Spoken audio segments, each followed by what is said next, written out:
एक गांव में कुछ दोस्त रहते थे, अमित, अजय, प्रणव और गौरव। वो बचपन से साथ खेलते हुए बड़े हुए थे। क्लास 10th में थे चारों, पर अभी भी दोस्ती उतनी ही गहरी थी। प्रणव के घर की हालत उन सब दोस्तों में से थोड़ी खराब थी, पर प्रणव के पास पैसे नहीं हुए तो क्या हुआ, उसका दिल काफी बड़ा था। वो अपने दोस्तों की मदद करने से कभी नहीं चूकता था। एक बार अजय अपने बर्थडे के दिन अपना होमवर्क लाना भूल गया और टीचर होमवर्क न लाने वालों की पिटाई कर रही थी। अपने बर्थडे के दिन अजय को पिटाई न खानी पड़े सोच के प्रणव ने अपना होमवर्क अजय को दे दिया और उसके हिस्से की पिटाई खुद खा ली। प्रणव के लिए तीनों दोस्तों ने स्वेटर लाने को सोचा। थोड़े थोड़े पैसे जमा कर रहे थे तीनों। गौरव, अजय और अमित एक दिन किसी तरह प्रणव से छुपते छुपाते बाजार जाते हैं। याद रहे, ये सरप्राइज है प्रणव के लिए। अजय, तुम बातों बातों में कुछ बोल ना देना उसको। अरे यार, तुम सब मेरे ही पीछे पड़े रहते हो। मैं अपने आप को संभाल लूंगा, तुम दोनों अपना देखो। ऐसे ही तुम्हें गांव में भोंपू स्पीकर नहीं बुलाते। तुम्हारे कान में कोई बात पड़ेगी तो सोचो पूरे गांव को पता चल जाएगा। बस करो, मुझ में इतनी समझ है कि कब अपना भोंपू चालू रखूं और कब अपना भोंपू बंद रखूं। तीनों दोस्त बाजार में इधर उधर देखते हुए चल रहे थे। उन्हें एक दुकान दिखाई देती है जिसमें जादुई सामान लिखा हुआ था। ये तो पुरानी लग रही है, क्या आपके दुकान में कुछ भी ढंग का नहीं है? अरे अमित, मरवाओगे क्या? ये इंसान कितने गुस्से में लग रहा है तुम्हारी बातें सुन के। मेरा इतना समय बर्बाद किया, मैंने सारा सामान इधर उधर कर दिया तुम्हें दिखाने के चक्कर में। चुपचाप ये स्वेटर खरीद लो, वरना मैं छोड़ूंगा नहीं तुम शैतानों को। ये तो आपका काम है, दुकान में जो भी आए उसे सारा सामान दिखाना। समय बर्बाद तो हमारा हुआ है। आपके इस दुकान में मुझे कुछ भी जादुई नहीं लग रहा है। चलो चलते हैं यहाँ से। हे भगवान, अब तुम मारे गए। और तुम तीनों को तो मैं जैसे को तैसा, जैसे तुम हो वैसे ही ये स्वेटर होगा। तुम शैतानी करोगे, तुम्हारे साथ शैतानी होगी। तुम अच्छाई करोगे, तुम्हारे साथ अच्छाई होगी। मुझे तुम्हारे पैसे नहीं चाहिए। मेरे जादू पे जो सवाल तुमने आज किया है, उसका जवाब तुम्हें कुछ दिनों में मिल जाएगा और उस दिन मैं तुमसे ये पैसे लूंगा। तीनों दुकान से निकलकर चुपचाप अपने घर चले गए। पैसे और स्वेटर दोनों गौरव के पास रह गए थे। रात को गौरव को दुकानदार की बातें याद आई। उसने सोचा कि एक बार उसके जादू का टेस्ट कर लेते हैं। गौरव ने स्वेटर पहना, कुछ समय वेट किया, पर कुछ खास हुआ नहीं। फाइनली उसने स्वेटर उतार के रख दिया और सो गया। दूसरे दिन प्रणव के स्वेटर पहनते ही जैसे वो सुनहरा स्वेटर पूरा सोने का बन गया। तीनों दोस्तों ने प्रणव को स्वेटर के बारे में कुछ नहीं बताया। प्रणव के साथ अचानक से सब कुछ अच्छा होने लगा। दोपहर को उसकी मनपसंद सब्जी बनी, शाम को उसके भैया उसके लिए कॉमिक्स लेकर आए और रात को पिताजी उसे शहर घुमाने ले गए। अरे यार, आज फिर से होमवर्क लाना भूल गया। हे भगवान, अमित तुम कब सुधरोगे? आज तो तुम्हें मीना मैम के मार से भगवान भी नहीं बचा सकता। मीना मैम की क्लास में ऐसा क्यों करते हो अमित तुम? अरे यार, आज फिर से होमवर्क लाना भूल गया। अरे यार, मुझे उनकी मार नहीं खानी, मुझे बचा लो यार। चलो मेरा होमवर्क ले लो तुम आज। तुम लोगों ने मुझे इतनी सुंदर स्वेटर दी है, मैं इतना तो कर ही सकता हूँ। क्या सच में प्रणव? मैं तुम्हारी मदद कभी नहीं भूलूंगा। मैं आज होमवर्क लाना भूल गया। अरे प्रणव बेटा, तुम होमवर्क नहीं लाए? चलो अच्छा किया, मेरा काम कम हो गया। वैसे तुम्हारा स्वेटर बहुत अच्छा है। प्रणव को विश्वास ही नहीं हो रहा था कि ये उसके साथ क्या हुआ। प्रणव के दोस्त भी आंखें फाड़ के देख रहे थे मीना मैम को मुस्कुराते हुए। अमित, गौरव और अजय को जादुई स्वेटर की चमक समझ आ गई थी। गौरव ये सब देख के स्वेटर के लालच में आ गया। अब उसे भी वो स्वेटर चाहिए था। दोस्त, मुझे कल कहीं घूमने जाना है, क्या तुम मुझे अपनी स्वेटर एक दिन के लिए पहनने को दे सकते हो? हाँ जरूर गौरव, तुम ले जाओ मेरा स्वेटर एक दिन के लिए। पर सच में गौरव को कहीं जाना नहीं था। वो बस स्वेटर के कमाल के लिए उसे पहनना चाहता था। दूसरे दिन सुबह वो अपने घर में स्वेटर पहन के बैठा रहा, इस इंतजार में कि कुछ अच्छा होगा उसके साथ। पर गौरव ने झूठ बोला था, तो ना तो उसके साथ कुछ अच्छा हुआ, ना तो वो स्वेटर में सोने की चमक आ रही थी।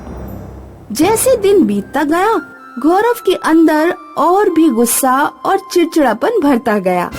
वो कुछ भी करता उसका बुरा ही हो रहा था। खाने में वो दावत की राह देख रहा था, पर घर पर उसकी नापसंद सब्जी बनी थी। गुस्से में उसने सब्जी जमीन पे फेंक दी और जब अपने कमरे में जाने लगा तो उसी सब्जी से फिसल के नीचे गिर गया। गौरव आग बबूला हो गया था गुस्से से। उसको प्रणव की किस्मत पे बहुत गुस्सा आ रहा था। इस प्रणव की तो मैं, इस जादुई स्वेटर ने मेरे लिए नहीं काम किया तो क्या हुआ, इसका फायदा तो प्रणव भी नहीं उठा पाएगा। उसको घर के पीछे बुलाकर कीचड़ में धक्का दे दूंगा। गौरव अपने दोस्त के घर के पीछे पहुंचा और स्वेटर उतार के देने लगा। उसने सोचा स्वेटर देते ही वो प्रणव को धक्का मार देगा। जैसे ही प्रणव ने सोने का स्वेटर पहना, गौरव उसे धक्का देने के लिए उसकी तरफ दौड़ा। प्रणव को लगा कि गौरव गिरने वाला है और प्रणव उसे बचाने के लिए उसकी तरफ झुक गया। प्रणव के झुकने की वजह से गौरव उसे मिस कर गया और वो खुद मुंह के बल कीचड़ में गिर गया। इसके ऊपर से जब गौरव घर पहुंचा तो सब्जी फेंकने के लिए उसे मम्मी पापा से भी बहुत डांट खानी पड़ी। एक गांव में विजय, शेखर और अर्जुन नाम के 3 भाई रहते थे। विजय सबसे बड़ा था। तीनों भाइयों के माता पिता नहीं थे। दोनों छोटे भाई शेखर और अर्जुन तो सुबह जल्दी उठ जाते थे और खेत पर काम करने चले जाते, लेकिन विजय दोपहर तक सोता रहता। दोपहर में दोनों छोटे भाई घर जाकर खाना बनाते। खाना बनते ही विजय उठ जाता और हपक के खाना खा लेता। आहा, मजा आ गया। तुम दोनों खाना बहुत अच्छा बनाते हो। गर्मी शुरू हो गई है, थोड़ी लस्सी और बना लिया करो। शेखर और अर्जुन विजय से खेत पर चलकर काम करने के लिए कहते तो विजय उन्हें डांट देता। भैया, एक बात कहनी है। क्या बात कहनी है, बोलो। हम चाहते हैं कि आप भी हमारे साथ खेत पर चलकर काम करें। तुम्हारी इतनी हिम्मत, अपने बड़े भाई से काम करने के लिए कहते हो? डंडा कहाँ है मेरा? बड़े भाई की पिटाई के डर से शेखर और अर्जुन भाग खड़े होते। कुछ वर्षों तक ऐसा ही चलता रहा, लेकिन फिर शेखर और अर्जुन की शादी हो गई। उनकी पत्नियां खूब तेज तर्रार थीं। विजय की घुड़कियों का उन पर कोई असर नहीं हुआ और उन्होंने विजय को उसका ही डंडा इस्तेमाल करके घर से बाहर निकाल दिया। भागो यहाँ से, अगर गांव में दिख गए तो डंडे मार मार के तुम्हें भूत बना देंगे। विजय गांव के बाहर अपने एक दोस्त को जानता था। वो उसके घर पहुंचा, लेकिन दोस्त घर बेचकर जा चुका था। विजय को बहुत भूख लगी। कुछ खाने लायक ढूंढने के लिए वो जंगल में गया, लेकिन वहाँ उसे खाने के लिए कुछ भी नहीं मिला। वो काफी देर तक एक जंगल में भटकता रहा। जंगल बहुत बड़ा और घना था, इसीलिए विजय बाहर निकलने का रास्ता नहीं ढूंढ पा रहा था। वो बार बार एक ही जगह पर चक्कर लगाता रहा और सूरज ढल गया।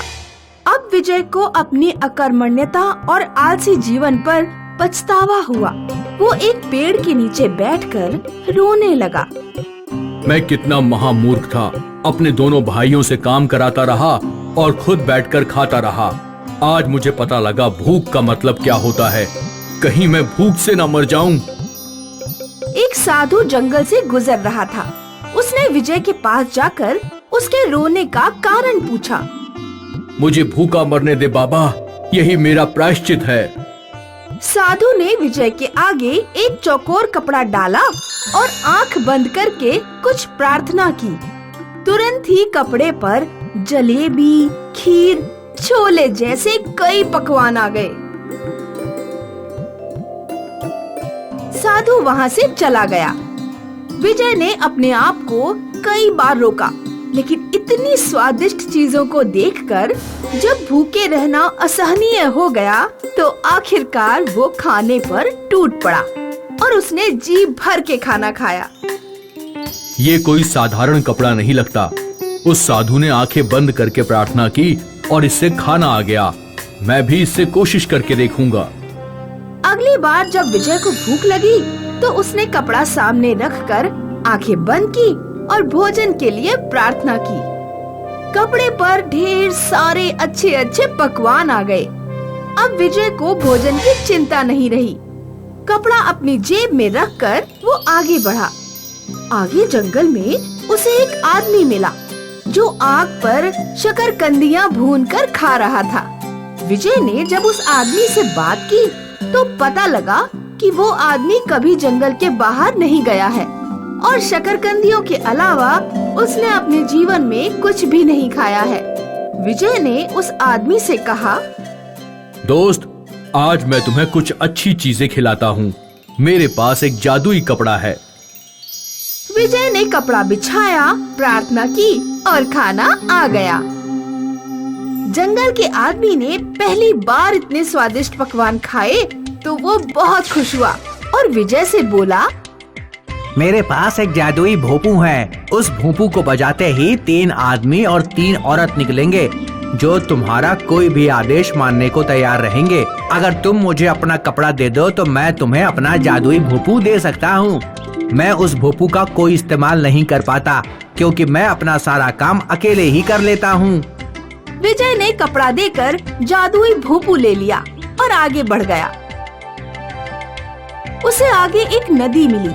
नदी के किनारे चलते चलते वो जंगल से बाहर निकल गया। विजय का पुराना बुरा दिमाग फिर जाग गया। विजय ने भोंपू बजाया तो 3 आदमी और 3 औरतें उसके सामने आ गए। जंगल में जाओ, वहाँ एक आदमी रहता है, उससे जादुई कपड़ा छीन लाओ। भोंपू से निकले हट्टे कट्टे नौकर तुरंत जंगल में गए और आदमी से कपड़ा छीनकर ले आए। काम पूरा होते ही वो गायब हो गए। अब उन लोगों की बारी जिन्होंने मुझे घर से निकाला था। विजय अपने घर पहुंचा। तुम फिर आ गए? क्या पिछली बार की पिटाई याद नहीं रही? पिटाई तो अब तुम लोगों की होगी। विजय ने भोंपू बजाया और उसके हट्टे कट्टे नौकर निकल आए। आज से इस घर में मेरा राज चलेगा। जो भी मेरी बात नहीं मानेगा उससे मेरे ये नौकर पीट पीट कर चटनी बना देंगे। विजय अपने घर में अपनी तानाशाही चलाने लगा। उसके छोटे भाई और उनकी पत्नियां विजय से कुछ नहीं कह पाते थे। उन्हें बंधुआ मजदूरों की तरह विजय का आदेश मानना पड़ता। शेखर की पत्नी एक दिन बोली, सुनो सब लोग, इस तरह हम विजय से पीछा कभी नहीं छुड़ा पाएंगे। मेरे पास एक प्लान है। शेखर, अर्जुन और उनकी पत्नियों ने विजय की खूब सेवा करनी शुरू कर दी। अब विजय को किसी बात का ऑर्डर भी नहीं देना पड़ता। छोटे भाई और उनकी पत्नियां अपने आप ही विजय का सारा काम कर देते। विजय को उनका व्यवहार देखकर लगा कि उन्होंने विजय को राजा की तरह स्वीकार कर लिया है। मैं तुम लोगों से बहुत खुश हूँ। आगे भी इसी तरह काम करते रहना। एक दिन शेखर की पत्नी विजय से बोली, भैया, मैंने आपके लिए स्पेशल मूंग दाल की खीर बनाई है। वैसे तो आप जादुई कपड़े से कुछ भी निकाल कर खा सकते हैं, लेकिन एक बार मुझे भी अपनी सेवा का मौका दीजिए। ऐसी खीर आपने कभी नहीं खाई होगी। काजू बादाम पड़ी खीर देखकर विजय की जीभ लपलपाने लगी। ठीक है, मैं खीर जरूर खाऊंगा। शेखर की पत्नी ने खीर में नींद की दवा मिला रखी थी। विजय पेट भरकर खीर खा गया और उसे गहरी नींद आ गई। विजय के सोते ही शेखर की पत्नी ने विजय की तकिया के नीचे से भोंपू निकाल लिया और उसे अपने मुंह से बजा दिया। इस बार भोंपू से जो नौकर निकले वो शेखर की पत्नी का कहना मानने लगे। विजय नाम के इस आदमी को जंगल में फेंकाओ। अगले दिन जब विजय की आंख खुली तो उसने खुद को जंगल में पाया। विजय जोर जोर से रोने लगा। जंगल का वही आदमी विजय के सामने खड़ा था जिसने उसे जादुई कपड़ा दिया था। मुझे पता था कि तुम एक न एक दिन रोते हुए जरूर लौट कर आओगे। तुमने मेरे साथ धोखा किया, इसलिए किसी ने तुम्हारे साथ धोखा किया। अब तुम मेरे जैसे बन जाओ और हमेशा के लिए शंकर गंजिया भून कर खाओ, क्योंकि अब तुम्हारे पास ना तो जादुई कपड़ा है और ना जादुई भोंपू।